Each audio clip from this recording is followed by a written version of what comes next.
Assalamualaikum warahmatullahi wabarakatuh. Bismillahirrahmanirrahim. Alhamdulillahi rabbil alamin. Wa afdalus salati wa atammut taslimi ala sayyidina Muhammadin wa ala alihi wa sahbihi ajma'in. Rabbi shrah li sadri wa yassir li amri wahlul 'uqdatam min lisani yafqahu qawli. Subhanaka la ilma lana illa ma 'allamtana innaka antal alimul hakim. Allahumma akhrijna min zulumatil wahmi wa akrimna binuril fahmi waftah alaina bima'rifatil ilmi wa sahhil akhlaqana bil hilm waj'alna mimman yastami'una al-qawla fayattabi'una ahsanah. Allahumma آت نفوسنا تقواها وزكها أنت خير من زكاها أنت وليها ومولاها. اللهم أرنا الحق حقا وارزقنا اتباعه وأرنا الباطل باطلا وارزقنا اجتنابه. اللهم انفعنا بما علمتنا وعلمنا ما ينفعنا وزدنا علما وهدى. أما بعد. Alhamdulillah, muslimin, muslimat, hadirin hadirat yang saya hormati. Moga-moga kita semua dirahmati dan diberkati oleh Allah Subhanahu Wa Taala, dan moga kita semua dikurniakan oleh Allah Subhanahu Wa Taala kefahaman yang baik di dalam urusan agama berserta dengan akhlak yang mulia sesuai dengan sabda junjungan Nabi kita Muhammad sallallahu alaihi wasallam, innama bu'istu liutammima makarimal akhlak. Hanya saja aku dibangkitkan untuk menyempurnakan kemuliaan akhlak. Alhamdulillah, malam ni insya-Allah kita akan menyambung pengajian kuliah maghrib bulanan hari Jumaat yang keempat, anjuran Masjid Sultan Salahuddin Abdul Aziz Shah, Masjid Negeri Shah Alam, menggunakan kitab Nurul Huda, Cahaya Hidayah, yang disusun oleh guru saya Al-Fadhil Ustaz Haji Adnan bin Haji Muhammad Samman, hafizahullah ta'ala wa nafa'na bihi wa bi'ulumihi fid daraini amin. Mensyarahkan kitab Masailut Tauhid, persoalan-persoalan yang berkaitan dengan ilmu tauhid, yang disusun oleh ayahanda beliau dan juga guru saya almarhum Tuan Guru Haji Muhammad Saman Kati rahimahullah ta'ala wa nafa'ana bihi wa bi'ulumihi fid daraini amin. Cetakan Akademi Jawi Malaysia, kita sampai ke muka surat 45, iaitu peringatan. Jadi sebelum kita pergi kepada peringatan, mungkin kita refresh di mana sebenarnya perbincangan kita ini, iaitu di muka surat 43 kita telah masuk membincangkan sifat-sifat salbiyah. Salbiyah ini kalau kita tahu istilah itu bagus, kalau tak tahu pun tak ada masalah. Bukanlah sampai kata tak lepas fardu ain. Kalau satu orang tu bila ditanya kepada dia, cuba kamu sebut sifat salbiyah bagi Allah, dia pun termenung, benda sifat salbiyah bagi Allah ni, berdosa kamu ni. Ya, tidak. Ini bukan peringkat fardu ain yang setiap orang wajib tahu, tidak. Ini hanya pendetailan ilmu, nak beritahu 5 daripada 20 sifat yang mesti ada pada Allah Ta'ala, yang wajib kita tahu dan beriman. Fungsinya adalah menafikan yang tidak layak dengan Allah. Jadi fungsi menafikan itulah dalam bahasa Arab disebut salbiyah. Salbiyah kita boleh terjemah negatif. Kalau disebut anasir salbiyah, maknanya unsur-unsur yang negatif. Jadi salbiyah di sini adalah to negate, untuk menafikan sesuatu yang tidak layak bagi Allah Ta'ala. Di situ ada 5 sifat. Secara ringkas, sifat kidam, yang diterjemahkan sedia. Maksudnya apa? Menafikan permulaan bagi wujud Allah Ta'ala. Berbeza dengan makhluk, dia makhluk wujud, tapi wujud makhluk ini wujud yang baharu, maknanya baru ada. Ya, sebelum Allah cipta belum ada. Adakah Allah juga begitu, bahawa Allah ni baru wujud? Dinafikan, tidak. Atau dengan arti kata yang lain, wujud Allah tidak didahului oleh tiada.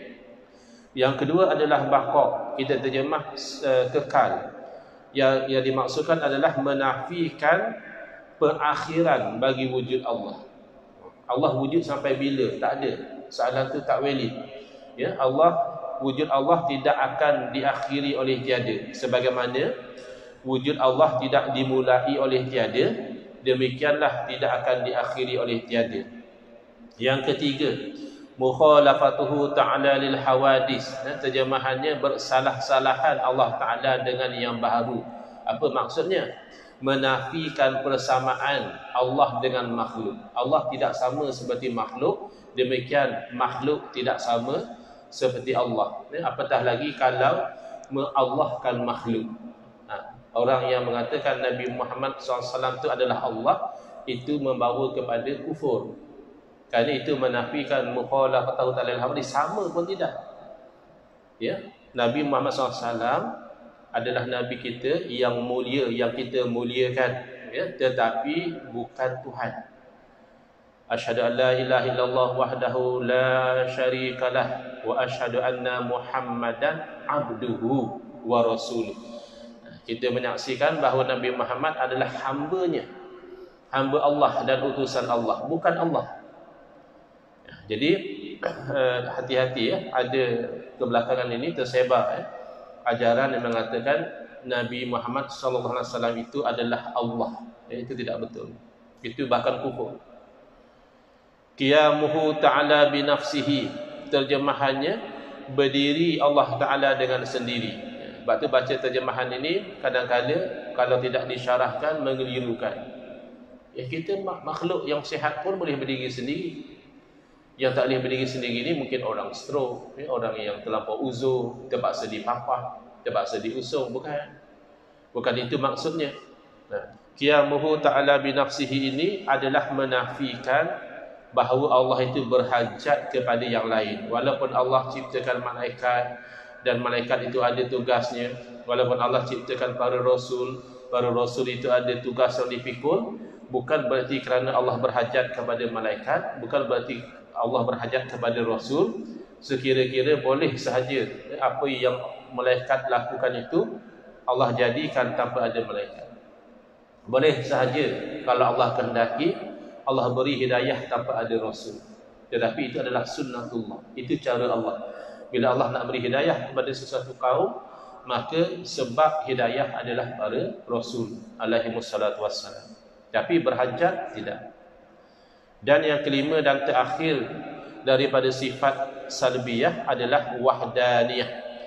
Terjemahannya esa. Ada setengah orang dia terjemah tunggal. Yang dimaksudkan esa atau wahdaniyah ini adalah menafikan banyak. Itu bahasa mudahnya. Berapa Allah Ta'ala? Tak ada. Tak ada namanya berapa. Kalau dalam bahasa Arab disebut kam. Menafikan kam. Menafikan berbilang-bilang pada zat, menafikan berbilang-bilang pada sifat, dan menafikan berbilang-bilang pada af'al. Af'al itu maknanya perbuatan. Kalau makhluk, ia berbilang-bilang. Makhluk tu banyak. Bahkan satu diri makhluk ni pun tersusun daripada juzuk-juzuk yang pelbagai. Kan? Berapa sel-sel yang membentuk diri seorang manusia ni. Lagi organ-organ dia, otot-otot dia, ya, molekul-molekul darah dia, dan sebagainya membentuk satu manusia. Allah tidak demikian.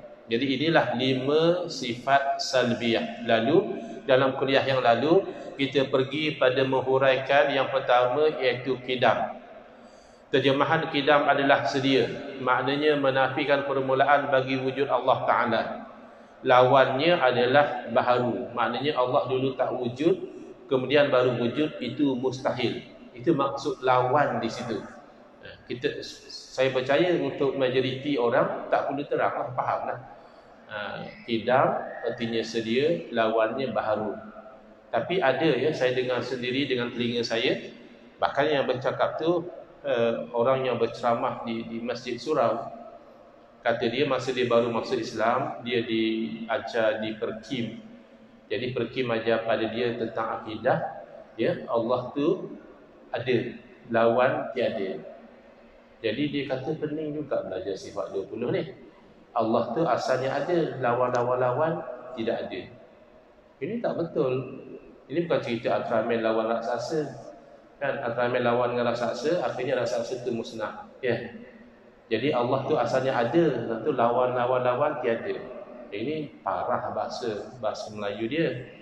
Kemudian dia gunakan pula kebodohan dia untuk mempelekehkan ilmu akidah. Ini tak betul. Ya. Jadi benda mudah saja, mana the opposite daripada yang mesti ada pada Allah adalah yang mustahil.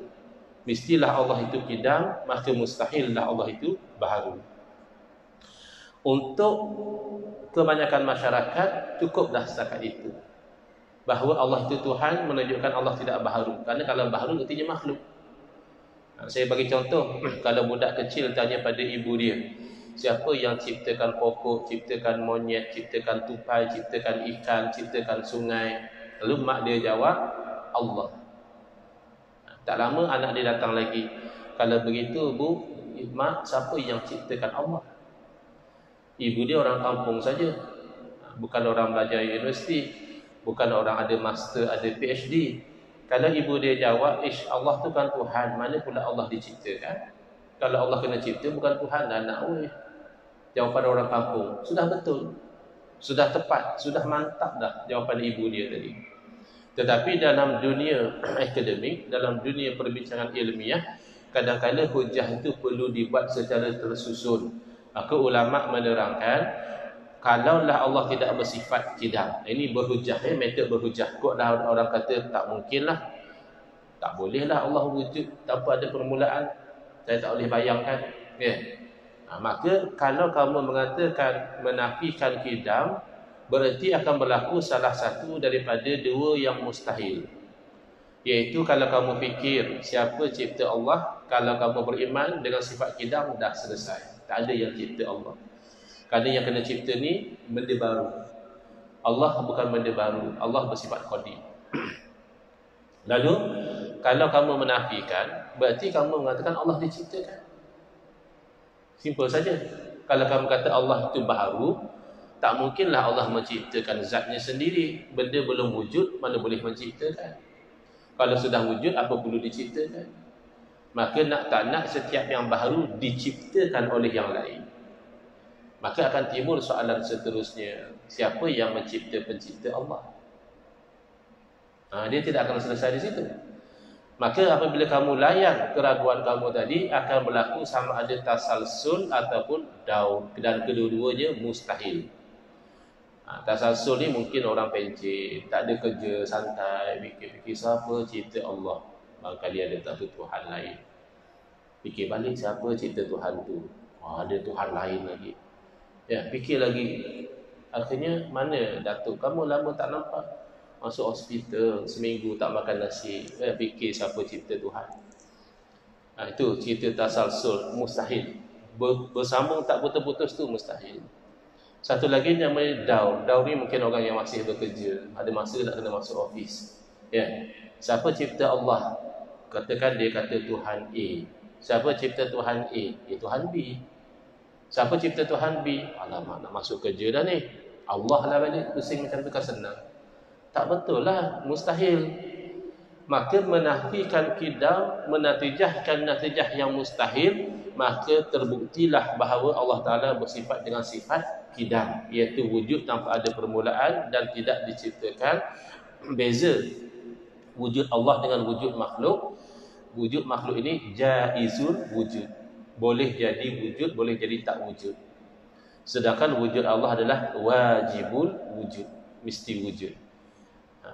Jadi ada orang yang anti kepada pengajian sifat 20 ya, sebagaimana yang terkandung dalam kitab Nurul Huda ini. Dia mendakwa belajar sifat 20 ni adalah ilmu yang tak ada dalil. Ini hanya tuduhan melulu. Ya, bahkan kalau kita berdepan one by one dengan orang yang anti sifat 20, saya tak percaya dia tolak sifat 20. Kerana menolak sifat 20 jadi kafir. Kamu kata Allah tak wujud. Saya kata Allah wujud. Adakah kamu kata Allah baru wujud? Tak ada. Saya kata Allah wujud tanpa ada permulaan. Adakah kamu kata Allah satu masa akan binasa? Mana boleh. Allah mesti kekal. Cuba kita confront dia dan kita bawa satu persatu sifat 20. Adakah kamu kata Allah sama macam makhluk? Tak ada. Tapi oleh kerana persepsi negatif itu telah dibina dalam minda dia, dan dia boleh diberi peluang untuk berceramah sama ada secara kuliah masjid surau ataupun secara online, akhirnya membuat tuduhan yang bahaya. Kononnya pengajian sifat 20 tidak ada dalil, padahal dalilnya mantap daripada dua sudut. Pertama, dalil akli. Akal yang sihat akan menunjukkan kepada sifat-sifat ini. Dan ini cara berhujah dengan orang non-Muslim, orang yang belum masuk iman dalam hati dia. Kalau dia katakan, orang etis lah katakan, orang yang tak percaya pada kewujudan Tuhan, dia kata kamu orang Islam ni kolot, hanya kan ikut nenek moyang kamu percaya ada Tuhan, kamu percaya ada Tuhan. Macam kami modern, kami free thinker, kami bebas daripada mengikut kepada nenek moyang. So bagi kami, in order to believe, you have to prove your belief. And there is no proof that God exists. Therefore, I don't believe in God. Kalau awak percaya Tuhan wujud, awak percaya membetul-betul. Tak. Kita kata ada bukti. Dan buktinya pada diri kamu sendiri. Adakah kamu ciptakan diri kamu? Adakah ibu bapa kamu menciptakan kamu? Pasti jawabnya tidak. Boleh jadi tak satu benda yang wujud selepas tidak wujud, wujud dengan sendiri? Mustahil. Kalau saya bagi contoh, selalu saya bagi contoh, kalau di belakang rumah mak kita dulu tidak ada reban ayam. Tahun lepas kita balik raya tak ada reban ayam. Tahun ni kita balik raya ada reban ayam. Kita tanya abang kita duduk di kampung, bang, siapa buat reban ayam belakang rumah mak? Kata abang kita, mana ada orang buat, jadi sendiri. Kita kata kesian abang aku ni. Bukan tua sangat tapi dah nyanyuk rupanya. Sebab tak boleh terima. Kalau sesimpel reban ayam, bukannya canggih sangat pun reban ayam, pun akal yang sihat tidak boleh terima tercipta sendiri. Adakah diri kamu yang begitu sophisticated? Diri kita ni ada sistem. Bulu mata ada fungsi dia, bulu hidung ada fungsi dia, kulit kita ada lapisan, setiap satu lapisan tu ada fungsi dia. Jantung ada fungsi lagi, paru-paru ada fungsi dia. Dan dia berfungsi sangat baik. Macam mana dibantu oksigen dalam darah kita? Macam mana dibakar makanan hingga jadi tenaga dan sebagainya. It's very systematic. And you don't even plan that. Kita tak plan pun benda tu. Kita tahu-tahu kita lahir sistem dah berjalan. Mak ayah kita juga tak plan. Bahkan sebab itu ada orang dapat anak yang cacat. Kalau tanya ibu bapa, siapa nak anak cacat? Tak ada. Berarti bukan ibu bapa yang membentuk anak dia. Kalau begitu siapa? Jadi orang etis sebenarnya orang yang tidak menggunakan akal. Mereka malas berfikir. Bukan mereka orang yang moden. Maka itu dalil yang pertama, namanya dalil akli. Yang kedua adalah dalil nakli. Itu untuk orang Islam. Itu untuk orang yang beriman. Qala Allah, qala Rasul. Sami'na wa ata'na. Kita dah dengar ayat Quran, kita patuh, kita beriman. Orang non-Muslim belum lagi. Dia belum percaya lagi. Maka dalil kidam Allah Ta'ala adalah firman Allah dalam suratul Hadid ataupun ayat-ayat yang lain. Salah satunya adalah huwal awwalu wal akhir. Dialah yang awal dan dialah yang akhir. Dan awal di sini awal yang mutlak. Kita yang pertama, tapi nisbi. Secara nisbah kita yang pertama. Sebelum kita ada lagi. Jadi faedah. Maka qadim, nisbah namanya itu 4 bahagi. Ada 4 jenis qadim. Pertama, qadim zati, yang memang tidak ada permulaan. Betul-betul tak ada permulaan bagi zat, bagi diri. Itu yakni zat Allah Ta'ala semata-mata. Yang lain daripada itu, tidak ada yang qadim zati. Qadim dia mungkin secara nisbah. Yang kedua adalah sifati, iaitu menafikan permulaan daripada sifat. Itu juga hanya pada Allah. Hanya sifat Allah saja tidak ada permulaan.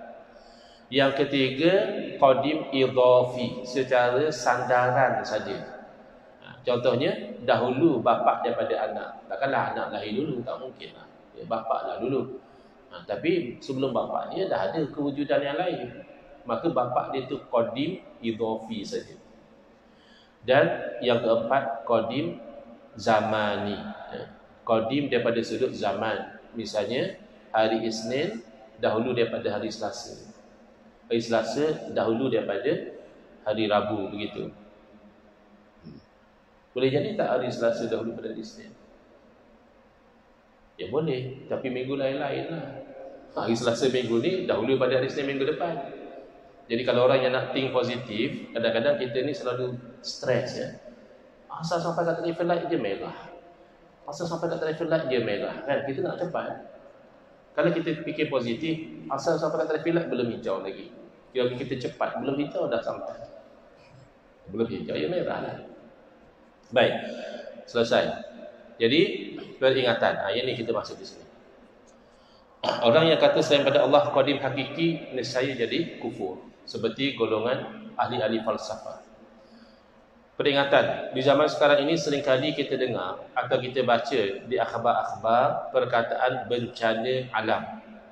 Maka hendaklah kita ingat, kalau perkataan bencana alam itu kita sandarkan hakikatnya kepada kudrah dan iradah Allah, yakni berlakunya kerana kudrah dan iradah Allah, tak apa. Kalau kita understand benda tu hanya istilah saja, bencana alam, maknanya berlaku tanah runtuh, berlaku banjir ya.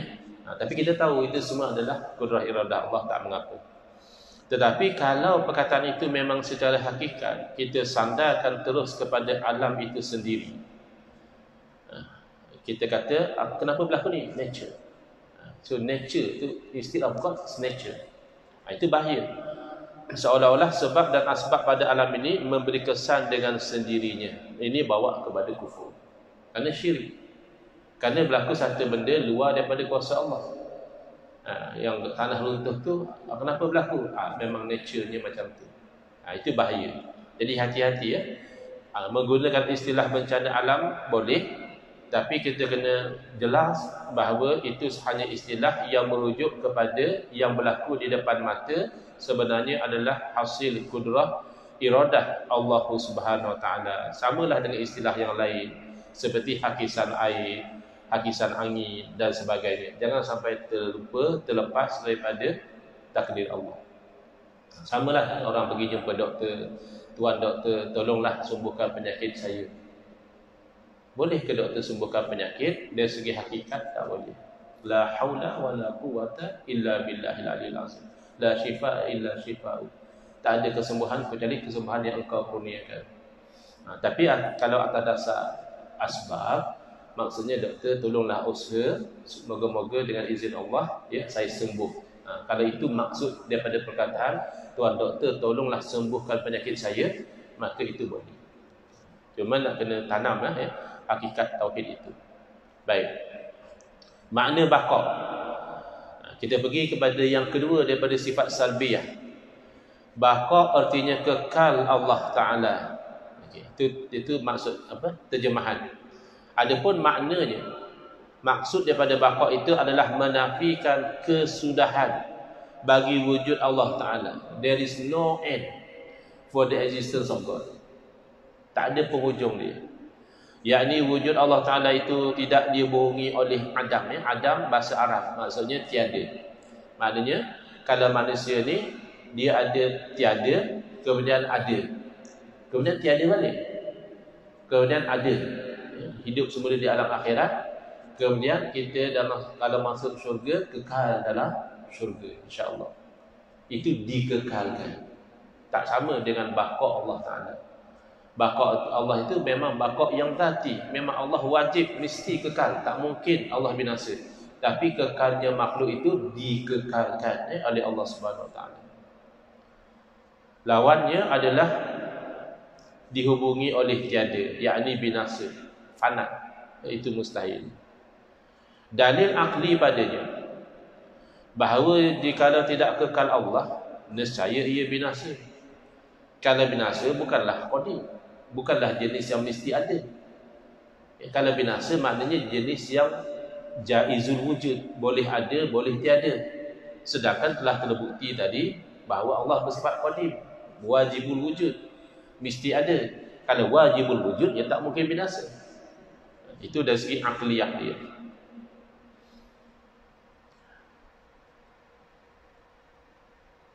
Dalil naqli baginya iaitu firman Allah Ta'ala, wa yabqa wajhu rabbika zul jalali wal ikram. Maka dan kekallah zat Tuhanmu yang maha agung dan maha mulia. Sebab tu tak boleh terikut-ikut dengan rentak sebahagian yang suka bermain-main dengan ayat mutasyabihat untuk memberi gambaran seolah-olah Allah itu seperti makhluk.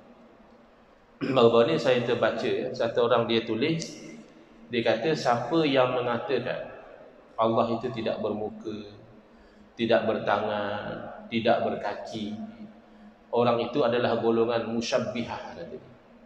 Orang yang menyamakan Allah tapi dengan makhluk yang kurang.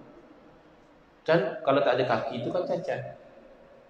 Kalau nisbah pada makhluk, tak ada kaki itu kan cacat. Tak ada muka, pelik sangat. Kan? Tak ada tangan pun cacat. Maka kata dia, siapa yang menafikan anggota bagi Allah Ta'ala, mengatakan Allah tidak bertangan, berkaki, bermuka, orang itu adalah orang yang musyabbihah, menyamakan Allah dengan makhluk yang kurang, makhluk yang cacat. Ini adalah kesongsangan dalam berfikir. Ini natijah daripada tidak faham menggunakan akliyah. Dia nak samakan Allah seperti makhluk. Lalu kalau sesuatu itu kurang pada makhluk, maka itu juga kurang pada Allah Ta'ala. Ini qiyas ma'al farik. Ini qiyas dengan perbezaan yang sangat besar. Kerana kita telah meyakini bahawa Allah tak sama seperti makhluk. Qiyas ni syarat dia mesti sama. Sesama makhluk pun, kalau kita nak menggunakan metode qiyas supaya hukumnya sama, mesti pastikan illah dia sama. Maknanya asas hukum mesti sama. Itu sesama makhluk. Boleh pula qiyas Allah dengan makhluk? Mustahil. Kita ambil contoh yang mudah. Adakah orang yang mendakwa kononnya menafikan anggota tangan, anggota muka, anggota kaki pada Allah itu bererti kita itu menyamakan Allah dengan makhluk yang cacat? Maka adakah orang yang menafikan anak bagi Allah menyamakan dengan makhluk yang mandul? Kan kalau orang kahwin bertahun-tahun tak dapat anak, itu kan satu bentuk kekurangan. Makanya dia usaha, dia ikhtiar, berobat, cara moden, cara kampung, cara tradisional. Tujuan apa? Nak dapat anak. Kerana bila dah kahwin tak dapat anak tu satu kekurangan. Bahkan kadang-kadang sensitif kan. Kalau orang yang tak ada anak, kita kadang tak tahu. Kita tanya, datang tak bawa anak ke? Kawan kita pun siku. Kenapa pula? Tak ada anak. Oh, kita tak tahu, sensitif. Maka kita menafikan anak bagi Allah. Adakah kita menyamakan Allah dengan makhluk yang kurang? Ini masalah. Seolah-olah apa yang kurang pada makhluk, kurang pada Allah. Padahal menafikan anak pada Allah itu adalah menafikan sekutu bagi Allah. Itu adalah tauhid. Kerana kalau anak Allah, pasti Allah. Kan? Anak kucing apa? Kucing. Anak kambing? Anak Tuhan? Ya Tuhan. Maka kalau ada anak Tuhan, ada cucu Tuhan. Maka tidak ada namanya tauhid. Yang banyak adalah syirik. Cucu Tuhan, cicit Tuhan, jiran Tuhan. Macam mana? Maka hati-hati ya dengan golongan yang akalnya terbantuk di dalam digunakan. Bila kita guna akal, dia marah. Oh, dia kata ini kita ikut Quran Sunnah. Kita tak guna akal. Ini fitnah besar pada Quran dan Sunnah. Sejak bila Quran dan Sunnah tak bagi guna akal? Allah berfirman, afala ta'qilun, kenapa kamu tak guna akal? Wa fi anfusikum afala tubsirun, dalam diri kamu sendiri kenapa kamu tidak perhatikan, fikirkan. Faqalu law kunna nasma'u aw na'qilu ma kunna fi ashabis sa'ir. Ahli neraka mengeluh merintih, kalaulah dahulu di dunia kami mahu mendengar atau kami menggunakan akal, tidaklah kami tergolong daripada ahli neraka. Berarti salah satu sebab masuk neraka tidak menggunakan akal. Tapi jangan salah guna akal sehingga nak mengkiaskan Allah Ta'ala dengan makhluk. Ya, kalau makhluk kena ada tangan, ada kaki baru sempurna, maka Allah juga demikian. Tidak. Habis itu Allah sebut wajhu. Wajhu tu kan muka kalau terjemah. Allah sebut yadullah. Yadun tu kan tangan kalau kita terjemah.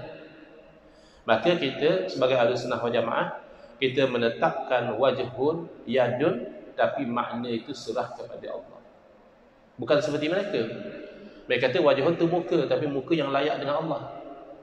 Kamu sudah terjemah, barulah kamu konon-kononnya serah pada Allah. Bukan begitu. Kalau betul kamu ikut salah, daripada awal kamu serahkan makna itu kepada Allah. Dan kalau kamu letakkan dengan makna wajah dengan makna zahir, iaitu anggota muka, cuma tak samalah muka Allah dengan muka makhluk, kata dia. Maka di sini wajabqa wajhu rabbika dzul jalali wal ikram. Kullu man 'alaiha fan. Semua atas dunia ini binasa. Yang kekal hanya muka Tuhan. Tangan Tuhan binasa. Mata Tuhan, kata dia, Tuhan ada mata dua pula. Padahal dalam Quran sebut ayun, mata yang banyak. Jadi masalah bila bermain dengan ayat mutasyabihat dengan cara yang Allah telah sebut, wa ammal ladzina fi qulubihim zayghun fayattabi'una ma tasyabaha. Adapun orang yang hati mereka itu ada bengkok, cenderung pada sesat, dia akan ikut yang sama-sama. Apa salah dia beriman dengan yang muhkamat? Allah tak sama seperti makhluk. Ini wajhun serah pada Allah. Ataupun makna yang sesuai di sini, wa yabqa wajhu ay zatu rabbika, zat Tuhan kamu itu akan kekal. Bukan muka kekal, tangan binasa, mata binasa, bukan begitu. Ini bukan cerita kartun. Ya, ini cerita tauhid. Allah tidak sama seperti makhluk, maka tidak boleh memaknakan kalimah-kalimah ini sebah pada Allah Ta'ala dengan natijahnya Allah seperti makhluk. Kita mendahulukan ayat muhkamat, laisa kamitslihi syai', ataupun walam yakul lahu kufuwan ahad. Itu ayat muhkamat, hunna umul kitab. Ayat muhkamat itulah menjadi induk kepada Al-Quran. Faedah. Bermula bahqa itu dikatakan bagi zat Allah Ta'ala, dan segala sifatnya itu baqiyah, adalah yang diistisnakan oleh syarak, yakni antara makhluk yang dikecualikan daripada binasa 7 perkara. Rupanya makhluk pun ada yang bersifat baqa, ya, iaitu syurga, neraka, arwah, luh, qalam, arash dan kursi, ya. Tapi kita jangan sampai lupa baqa'nya makhluk ini kerana Allah yang mengekalkan, bukan baqa' yang zati. Bahkan wujud syurga neraka itu pun kerana Allah yang wujudkan. Kalau ikut akliyah, wujud syurga jaiz saja. Tak mesti ada syurga, tak mesti tak ada. Boleh jadi ada, boleh jadi tak ada. Akal. Tapi bila dalil syarak mengatakan ada, maka wajib kita kata ada, bahkan kufur kalau kita kata syurga tak ada. Walaupun akliyah asalnya harus sahaja. Maka kita menetapkan baqa' kepada makhluk, iaitu syurga, neraka, arwah, yakni ruh-ruh, luh, dan qalam, arash dan kursi, kerana dikekalkan oleh Allah Ta'ala. Seterusnya, selesai baqa', pergi kepada mukhalafatuhu ta'ala lil hawadis. Artinya bersalah-salahan Allah Ta'ala bagi segala yang baru. Itu terjemahan dia. Adapun maknanya adalah menafikan bersamaan zat Allah tak sama seperti makhluk. Sifat Allah tak sama seperti sifat makhluk, walaupun istilah yang digunakan sama, tapi hakikat makna tak sama. Ambil contoh, ada tak pada Allah sifat sama pendengaran? Ada. Ada tak pada makhluk yang namanya sama pendengaran? Ya ada. Kalau macam tu samalah sifat Allah dengan sifat makhluk? Tidak. Hanya sama lafaz, ittihadul lafzi dunal makna. Lafaz itu bersamaan tapi makna berbeza. Pertama, sama Allah sifat yang qadim, tidak ada permulaan. Sedangkan sama makhluk tu sendiri pun baru, maka pendengarannya baru. Kan pendengaran tu datang kemudian. Kemudian sama Allah tidak perlu kepada alat. Adapun makhluk kalau lahir tak ada telinga, ya tak ada pendengaran dia. Ya, dalam keadaan ada alat pun sama makhluk itu terbatas. Sama Allah segala-gala. Apa saja yang wujud Allah dengar. Macam mana Allah dengar semua benda saya tak boleh bayangkan? Memanglah kamu tak boleh bayangkan. Eloklah kamu tak boleh bayangkan. Kerana memang Allah tu tidak boleh dibayangkan. Kerana kamu tu makhluk. Apa saja yang kamu bayangkan adalah makhluk. Kan? The product of a creature is a creature. Jadi simple logic. Kamu tu sudah makhluk. Makanya apa yang bermain dalam otak kamu juga makhluk. Bila apa yang bermain dalam otak kamu itu makhluk, berarti Allah tidak sama seperti apa yang bermain dalam fikiran kamu. Maka tak boleh bayangkan. Yang pasti Allah mendengar segala-galanya yang wujud. Kita kat sini ya kita dengar. Luar masjid pun dah tak dengar. Apatah lagi yang berlaku di negeri Sembilan, di Johor, di Amerika, tak dengar kita. Ya. Itu pun kalau masih elok sound system kita. Kerana sound system tak elok, depan muka pun tak dengar. Ya. Kan Siti P. Ramli, ya, apa khabar bapak? Dia bawa kapak. Kan? Sound system dah tak elok, hilang. Maknanya samak makhluk ini tidak baqa.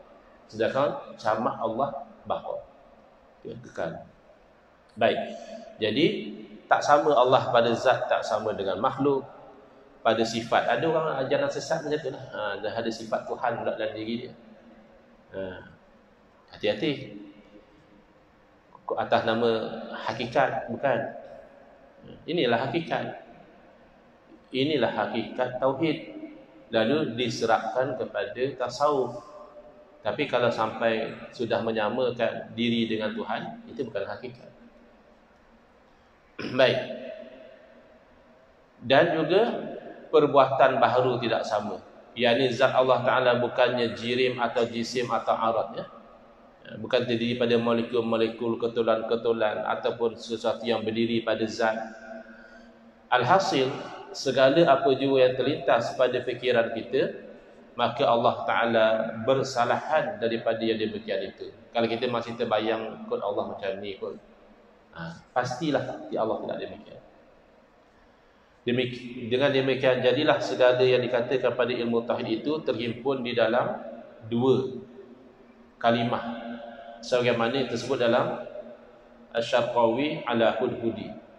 Qala Abu Ishaq Asfaraini rahimahullah taala, inna jami'a ma qila fi tauhidi fi kalimatain ahaduhuma i'tiqadu anna kullama yutasawwaru fil awham ay minal hawadis wa sifatiha fallahu bi khilafihi. Apa yang kita bincang dalam tauhid ini boleh disimpulkan dalam dua kesimpulan, ya. Yang pertama, yang kedua, insya-Allah kita akan sambung keterangannya dalam kuliah yang akan datang. Hadza wabillahi taufiq wal hidayah. Wassalamualaikum warahmatullahi wabarakatuh. Bismillahirrahmanirrahim. Alhamdulillahirabbil alamin. Wassalatu wassalamu ala asyrafil anbiya'i wal mursalin wa ala alihi wa sahbihi ajma'in. Allahumma shrah sudurana wa ahsin akhlaqana wa azim ujurana wa nawwir qulubana bi nuri hidayatika kama la tarada bi nuri syamsika abadan abada bi rahmatika ya arhamar rahimin. Allahumma qulna min zullil ma'siyati ila izzi ta'ati ya arhamar rahimin. Wa sallallahu ala sayidina Muhammadin wa ala alihi wa sahbihi wasallam walhamdulillahirabbil alamin.